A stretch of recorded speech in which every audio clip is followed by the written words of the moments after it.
தலைவருடைய எண்ணம் என்ன, சிந்தனை என்ன என்றெல்லாம் நாங்கள் நோக்க வேண்டும். எதிரே வருகிற தலைவர் சொல்லுகிறார், நிறைவேற்று அதிகார முறையை அளிப்போம், 100 நாட்களுக்குள்ளே முடித்து வருவேன். நான் ஜனாதிபதியுடைய வீட்டுக்கு கூட அலரிவாலையை கூட செல்ல மாட்டேன் என்றெல்லாம் சொல்கிறார்.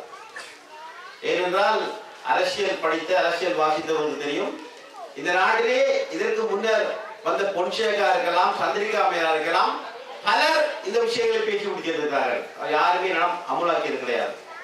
ஆமையால் தான் நான் சொல்கிறேன், தமிழர்களுக்கு நிறைவேற்று அதிகாரம் முடிப்பதோ அலரி மாலைக்கு செல்லாமல் விடுவதோ பிரச்சனை இல்லை. அங்கு எந்த மாதிரியான பொது வேட்பாளர் நிறுத்தப்பட்டிருக்கிறார், அவருடைய நோக்கங்கள் என்ன, அவருடைய கட்சியுடைய நோக்கங்கள் என்ன, அதில் ஹெலோமியுடைய நோக்கம் என்ன, ஜாதிக ஏபியுடைய நோக்கம் என்ன. அந்த அடிப்படையில் எங்களுடைய தமிழ் தலைவர்களுக்கு எல்லோருக்கும் தெரியும், நிம்மதி வந்திருக்கிறது, அபிவிருத்தி வந்திருக்கிறது. மஹிந்த ராஜபக்ஷ அமுலாக்குகிறார்.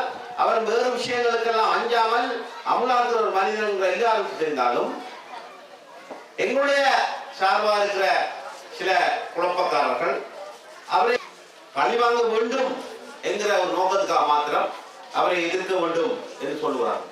இப்படியான சூழலே இருக்கிறவற்றை எல்லாம் அழித்து விட்டு, இருக்கிறவற்றை எல்லாம் புதைத்து விட்டு, ஒன்றுமே தெரியாமல் நான் இடையிலே இன்னொருக்கு பதவியை கொடுத்து விட்டு நான் ஓய்வு பெறுவேன் என்று சொல்லுகிற தலைவருக்கு அல்லது அவருக்கு பின்னால் அதிகாரமே தமிழர்களுக்கு வழங்கக்கூடாது என்று சொல்லுகிற ஜேஎச்ஓ போன்ற மிகப்பெரிய இனத்துவ கும்பலோடு சேர்ந்து கூட்டாட்சி நடத்தி தமிழுக்கு தீர்வு வர முடியுமா? ஒன்றும் வர முடியாது, நடக்க முடியாத விஷயம். வரலாற்றை படித்தால் சாத்தியம் இல்லாத விஷயம்.